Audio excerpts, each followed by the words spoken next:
you everyone for listening in. Welcome to another episode of the Centurion Leadership Battalion podcast.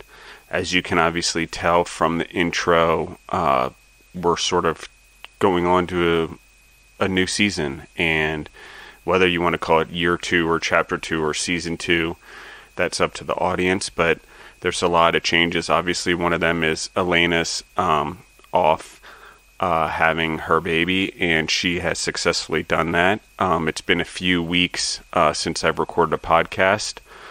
In those few weeks, I've done a lot of reassessment of what we've done for the podcast, reassessment of the episodes and listening in. And I've taken a step back and decided that I need to look at this as more of an educational piece. I need to give the audience more of a background of what great leadership has been for the last 2,000 years. I need to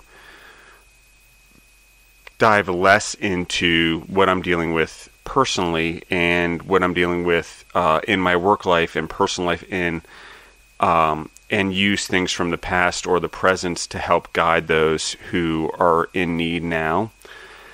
I would say, for me as a leader, was something that I've changing, and I think it's important that we all go through this as leaders, is sometimes things happen that open our eyes. These things for me happen in April of this year, being 2022, where a few things happen. I started driving the box truck into work so people didn't see my car or know whether I was in the office or not when it came to Milledgeville.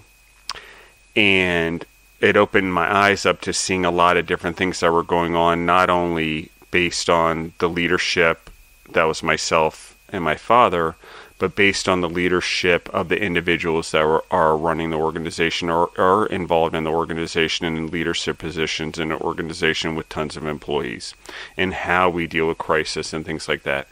So I would say there's a difference in who I am. There's a difference in who I am as a leader, and the purpose of this podcast was to grow everyone and help everyone and give back. But in actuality, the person that I think it's grown the most is myself.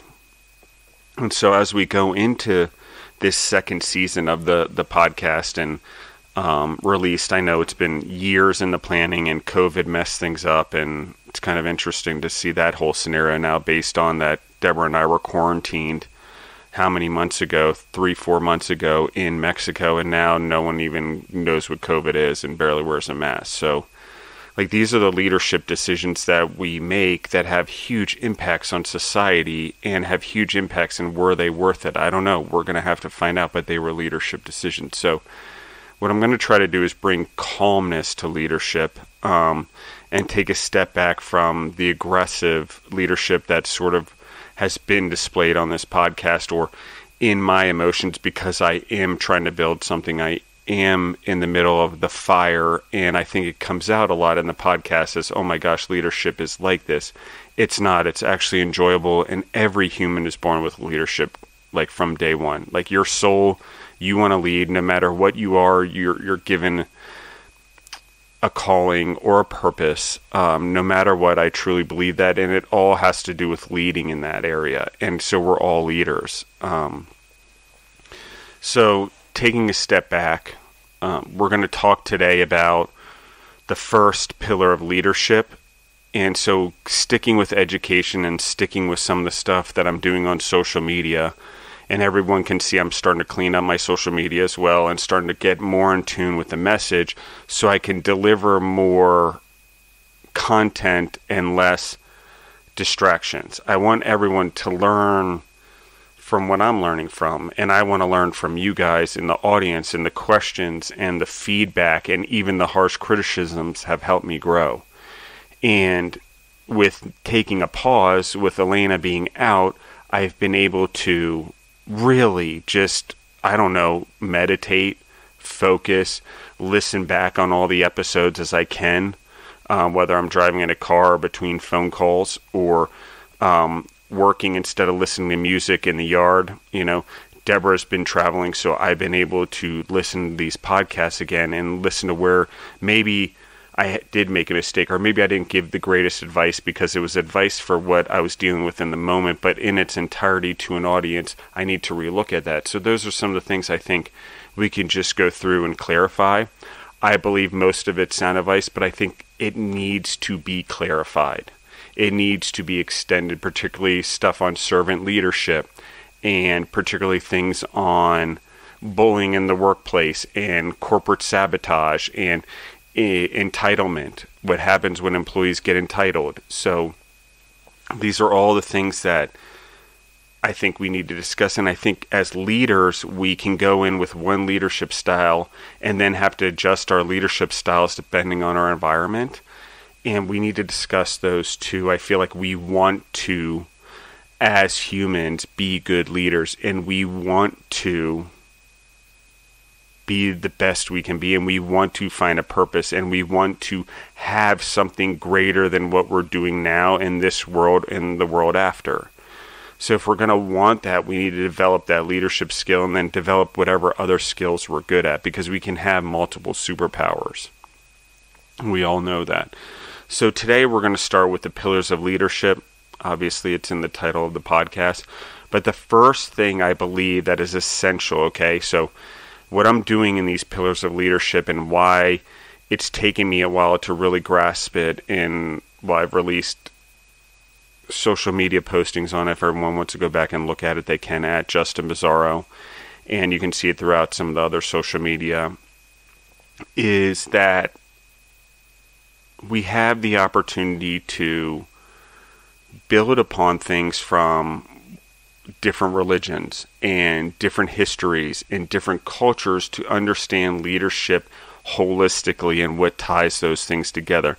And if you read between the lines, or what I'm also saying is find the patterns throughout history and in humanness, also with our relationship with the animal kingdom, which we're going to talk a lot more about that, and the story of Noah and the importance of that and Noah's Ark, and sort of what we're missing in our leadership in society and our environment as humans. And with great responsibility, with great power comes great responsibility. Well, yes, we have great responsibility, but how are we looking at it? How do we lead in our everyday life that actually impacts the world and influences the world around us? That's very important. So that being said, the very first pillar, I can't even, it's whether we're human. It doesn't matter what religion it is. It doesn't matter where you live in the world. Education is the most important foundation of being a human in this world and contributing to the world, also known as leading in any form or fashion in this world, leading yourself in any form or fashion in the world, or leading others in any form or fashion. So I don't mean education only in its formal sense. There's education in that I get to learn from people. In the business world, they talk about listening and listen. Okay, this is something that I did really well for many, many years. And over the last few years, something else we'll talk about is when your business sort of goes in this weird survival modes for some reason, what happens to the culture? And I want to talk about this through the podcast also, because this is one of the things and revelations that have come through just taking a step back and taking a breather off of recording for a few weeks. So, that being said, education comes from reading books. It comes from listening to podcasts. It can come from listening to books. I think reading them is better. I think we don't want to lose the art form of reading out of a book with pages, physically seeing the tangible page turn and understanding the accomplishment of reading. But it's also important that we understand that education is about experience, exposure, and failure. Okay? The thing that we don't talk about enough is that we have to create environments where people can fail safely. Schools. I was fortunate enough to go to a school from 7th grade to 12th grade called the Heights School.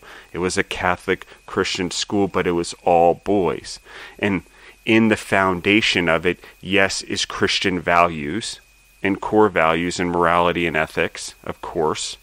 But what the thing that was most important to me is that compared to other boys' schools, compared to other schools that I had been to, there was this essence of letting boys be boys and letting us learn and grow as humans, okay?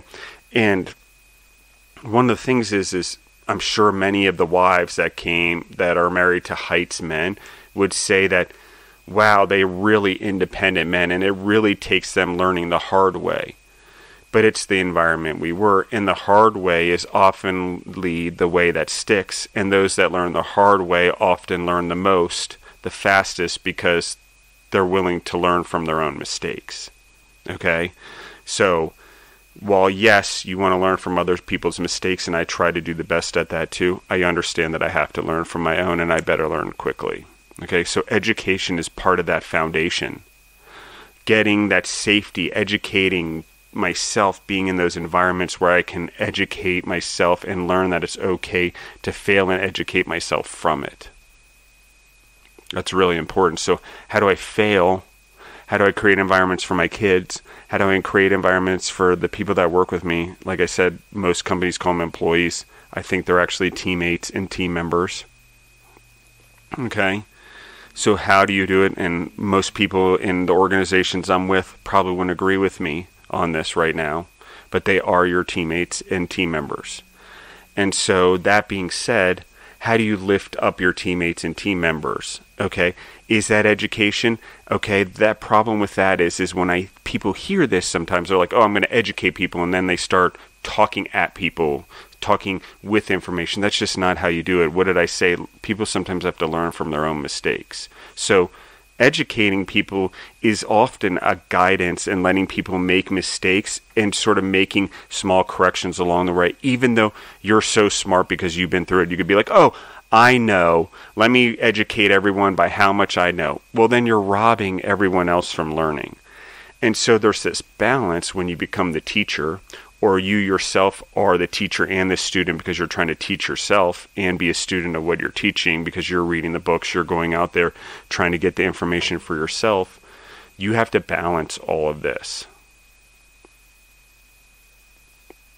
Because what will happen is you don't want to do too much teaching to yourself or teaching to others and not enough listening and absorbing and educating. Because no matter what, I think, in my opinion, now in life, and I may be wrong, but I'm pretty sure that me being educated is about growing those around me.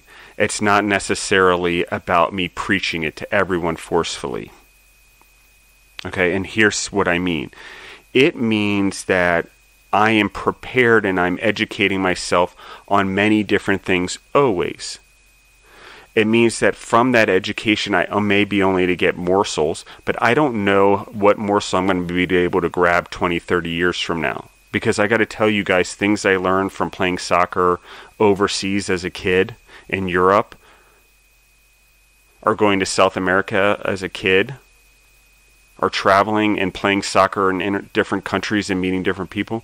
Some of those things are still true today that I learned in leadership, from the coaches I played over those, from being an American trying to play soccer somewhere else. And while it wasn't much, it is different. And, America on a world stage, we still struggle in that sport. 300 million people, we should probably do a better job. But it's just the way it is. Are we getting better? Yes. But here's my point. My point is this. It's constantly not knowing what you're educating yourself on now that you're going to need later, especially to help other humans grow. Because human growth, I talk about a lot during the podcast. We talk about a lot in different ways. But the human growth aspect and foundation lies in intelligence, which is the ability to change your own mind and grow our own mind, which is the ability to educate ourselves and have the drive for us to be educated. It's like kids go to school. I don't want to go to school. Well, you don't want to learn.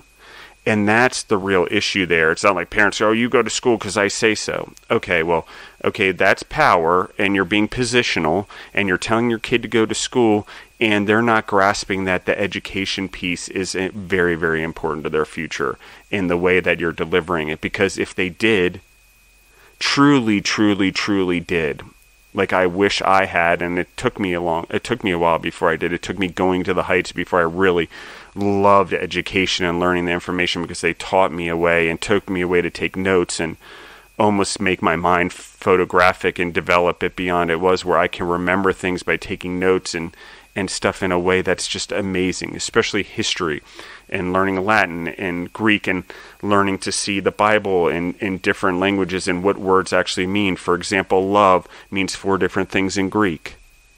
There's 4 different words and types of love in the ancient Greek and the Greek language, because I can't possibly love Doritos, I recently heard, as much as I love my wife or my kids, or in my case, Deborah and my stepkids. So I appreciate everyone. I know some of these episodes are coming out a little delayed. As you guys will see them, I've had to do some editing, and without Elena around to do the editing in the front and back cuts, and me re-recording an intro and outro, it's just taken me a while I've recorded the episodes, and then I've had to go back in and edit them and cut them in myself and produce them myself without Elena around. So I'm actually enjoying it. It's one of those things where my creative enjoyment of doing this podcast, I've always enjoyed doing them and found purpose in them, but it's risen to a new level. I think everyone can probably hear it in my voice, but being able to do it myself again, get back to the roots, really take a step back in my life also as a leader in my own businesses, with the business I'm involved in, and just look at it like, okay, we might stand a chance, and if we actually can lead and the right people are in the right leadership positions, and we start to look at this organization differently and get rid of the individuals that happen to be causing damage or sabotage or bullying, or unfortunately in areas like Georgia we still suffer from people that are suspicious about leadership because of years and years of generation of people that took advantage of them in leadership positions or in positional leadership positions, or leaders who took their positional powers to an extent that was abusive or took advantage of or exploited. And I think a lot of things we need to talk about is, what happens in, when we become accustomed to being exploited after generations, and what does that do to the businesses and the leaders that come in there, and the managers that you bring in there? What kind of managers are you bringing into those situations, and is it getting better or worse? So, there's a lot that, as Justin Bizzarro, Justin Ryan Bizzarro, in my growth and my transition into a new human, I think everyone's going to see a lot of that. It often gets worse before it gets better. But, at this point, I know that my purpose is to try to align this burning desire to speak and to be a businessman and an entrepreneur and grow humans and the podcast to something that's more serving and more giving to the world around me and the people around me, and less about, let's do this and how do we do this and let's listen to this or else we're screwed type of mentality. And while that's never been my intent, I think sometimes it can come off that way. So education in our youth, as parents, as leaders, we have to make sure we're creating those environments. In doing so, we can make anything possible. We've got to get rid of our own fears and allow education to become the motivator, to become the inspirer, the dreamer. We're sending thousands of satellites into space right now. I mean, I follow it on Instagram. I love NASA. Like, where are we going? Because one of the things I truly believe is that history repeats itself. And in history repeating itself, what is our responsibility for the animals and the plants on this planet And what are the importance of people like Richard Branson, who are creating space programs, or Elon Musk, who's creating SpaceX, or electric cars that can work in space without any fuel, that don't need oxygen to burn fuel. Like, it's one thing to say we should save the environment. Okay, we need to save this planet. But we also need to think about, as humans, we're going to outgrow it, and we need an exodus. And that's history repeating itself, or a story repeating itself from the past. And in doing so, how do we protect the animals and plants that are on it and let them grow and evolve and do whatever they need to do here to survive, with humans or not with humans left behind? And what do we take with us to create a new civilization and a new world in that? Because these histories repeat themselves, and we're looking at problems that we actually solve ourselves. And when it comes to questions today that we ask ourselves about sexuality or preference, or the way that we eat and getting nutrients and substance, these things have been debated thousands of years. And while, yes, we are more intelligent and able to change our minds more, I would think, as humans now, based on the amount of information and internet out there, we don't often educate ourselves enough on things that are outside our comfort. And so this is part of this educational step, is, okay, I believe in this as a Christian, but do I actually go understand what the Muslims believe? Do I understand what Judaism believes? And I'm not saying that that doesn't still make Justin a Christian believer and follower of Christ. But what it does mean is I have a greater understanding of what my core values of and how they relate to the world. Hinduism, Buddhism, you name it, any religion, because I have an understanding that no matter what religion is, there's an underlying pattern of human growth and education. Why? Because it's what we're meant to do. We're meant to procreate, reproduce, and make sure and educate the next generation that they're better off than we are. Why? Initially it was for survival. Okay, up until, 1940s, guys, children died pretty often in families, and we had multiple families, and there wasn't as much family control with conception. And that's not saying it's bad or good right now in this argument. It's just saying that it's a choice that we get to make, and each human, if we truly believe, gets a choice. And that's okay, what they choose.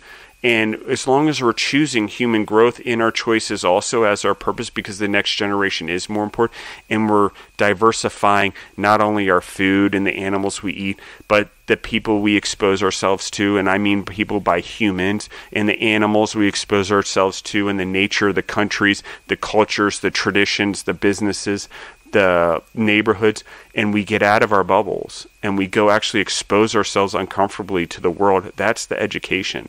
And exposure is one of the pillars of leadership that we're going to talk about. But in this case, in what I'm talking about here, and I'm getting all fired up again, I was like, I'm not going to do this, is education. You want to be better? You don't need a degree. I have them. I went and got them. I went and got a master's degree. I love it. It's been of huge value to me, because one of the things it gave me is it gave me education on an international level around the world. And it put me in a room with a lot of top people from top companies around the world. 40 different countries represented amongst 139 students from 5 universities from 5 different countries across 4 continents, I believe. So that being said, how do we educate ourselves every day? How are we learning every day? What is that we're doing? And getting it off of social media and influential people and impactful people is hugely important, but it's the influential and impactful people we choose. Are they personally developing us? Are they helping us? Are they developing our leadership for ourselves and our family? Are they making us the CEO of our own lives? Those are questions amongst the educational path that we need to ask ourselves. We want to ask ourselves. I say needs probably the wrong word.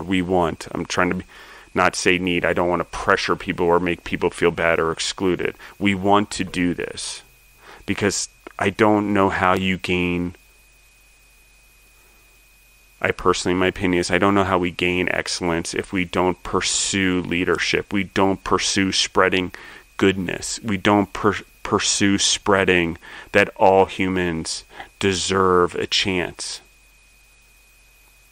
We don't, that all humans are leaders and that all humans can be educated in some way.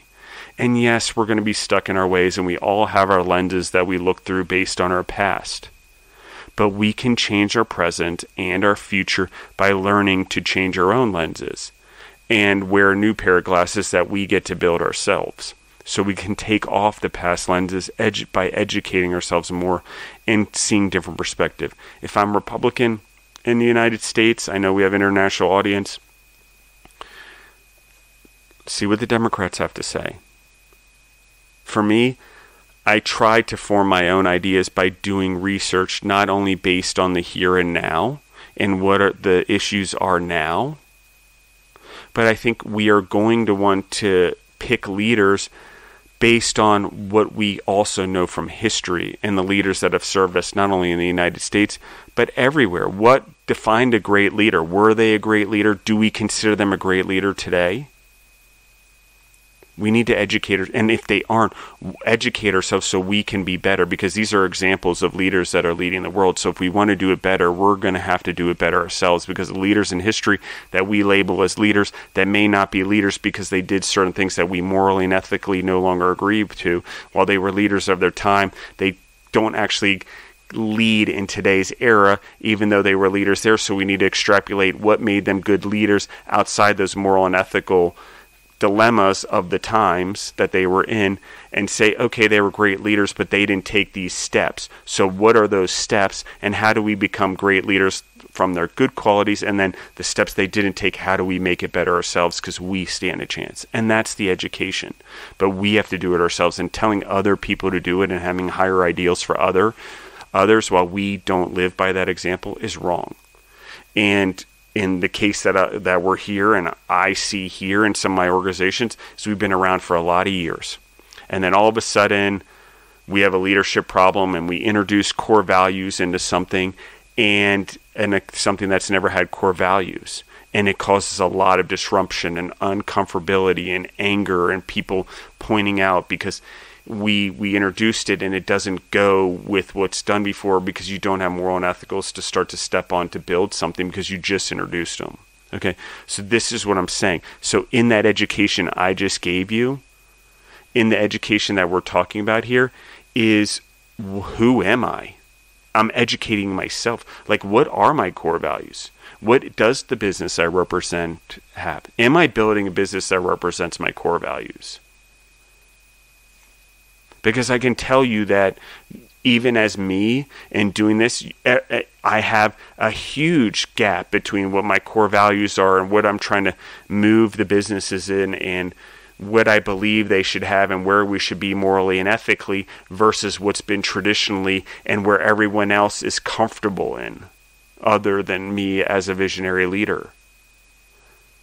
And it sucks more than anyone could ever imagine. But it's worth it as a leader, because I don't know how you find purpose otherwise. And when leadership, human growth, and trying to create a better life and financial life for those around you, because that's one of the ways that they can, live by example, is showing it in that way. Like you work hard, you live by good leadership, you're rewarded, your businesses do well. Okay? And when companies go under or companies are doing badly, believe me, I can tell you firsthand right now, it's because there's a leadership problem. It's the whole reason the Centurion Leadership Battalion started in the first place, is because I identified leadership problems. If for me, it was like, how do we grow a company and scale a company and grow from medium to huge without leaders? And the resistance to that, because we're such an old company, has been unbelievable. But it's not anyone's fault but the leadership in the first place, because one of the things as visionary leaders that we forget is we get so caught up in the now, and we need to educate ourselves on this because everything tells us this, including the Bible, is that if we're so focused on the outcome right now, we forget why we're doing it. Because the outcome becomes so important that we get some reward right now, some instant gratification right now. We're forgetting what the impact of that outcome is over the long run. And is it actually beneficial in the long run? Did I actually do something for my kid that benefited me or her now? But does it actually benefit her, him, them now or later? That's the thing. Am I building something that they can use as a tool later on in life? I find Deborah does an amazing job at this, of thinking what the long-term impact is of something she does and says. Most people don't live in that space. If you're listening to this podcast, you're probably a person, well, I know you're a person. We are people that are into personal development and growing, and obviously growing in leadership in particularly. So we're educating ourselves from here. So sometimes, even in this podcast, we have to recognize that who is our audience and who are we speaking to. In this podcast case, it's actually people who want to grow. That's you guys in the audience that want to be better humans, that want to take leadership positions in life, not because they've been appointed them or not because they're positional, but because they've earned them. And again, that comes from education, and it's not because you want to be a know-it-all or the smartest person in the room. You want to be able to have the database of information in your mind to provide solutions and solve problems to anyone throughout your life. Your kids, how do you build a good legacy? Have really good solutions and not have them based on fear. Have them based on actual education, and not only of yourself and what you're afraid of, because in nature, that's why it happened. We need to keep the next generation surviving. And like I said, up until how many years ago, we didn't have this. So now as this generation, we've sort of lost track of how to really build our legacies because they're almost cemented. They're guaranteed because our kids are probably going to live. But in doing so, we forget the part of the leaders of tomorrow. We become so focused on spending time with them now, and oh, my mom doesn't like me, or I don't think Susie really likes me as her mom, and I don't know what I did, and I don't think she thinks that I'm a good mom. It's true. Like, that stuff happens, and I really have empathy for those things because it sucks, but it's in the now. If you want it to be different in the future, then now is the time to do it differently. And so that's part of this education, is the education of understanding when's the best time to plant a tree 20 years ago. When's the best time to plant a tree? Secondly, now. Now. So if you're going to do it and you're going to make an impact and you're going to be a leader, which we all are, and not do it recklessly, we need to educate ourselves on how it's been done properly, how it's been done wrongly, what are different types of leadership strategies. John Maxwell's leadership book has lots of different, what I would call leadership explanations and styles that come from an individual, which is positional power or, earned power, for example, which is not the right word that he uses, but it's basically earned. And then there's, where I learned about suspicious leadership and people who are suspicious of leaders and people that are also exploitive leaders.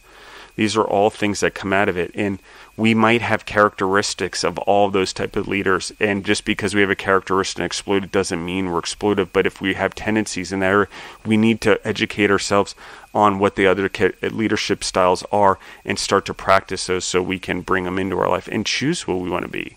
I don't think we can just have one.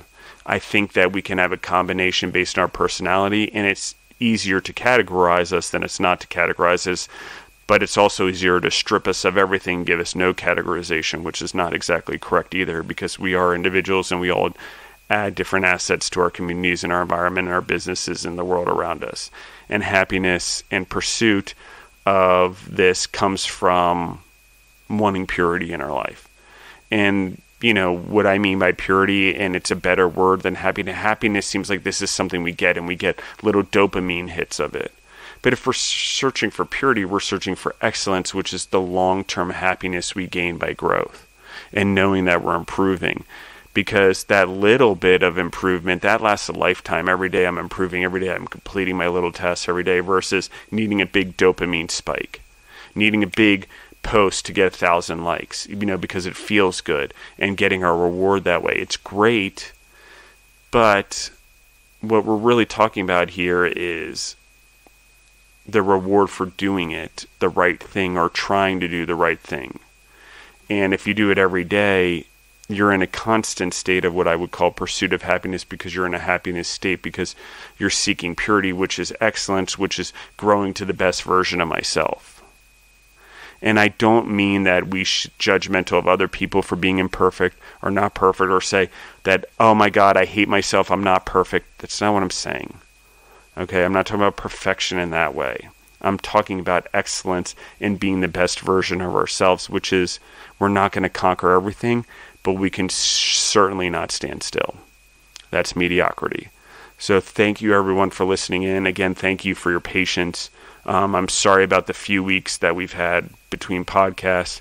I do look forward to what this season brings and how the guests come on. We have a lot of guests lined up and books for the fall. We have stuff throughout the summer that'll be kind of interesting on the pillars of leadership. This is the first episode. I finally catch up on a lot of the movies and stuff we're supposed to do as part of our educational experience for family night. So all that stuff will start coming out, but like I said, it took taking a step back.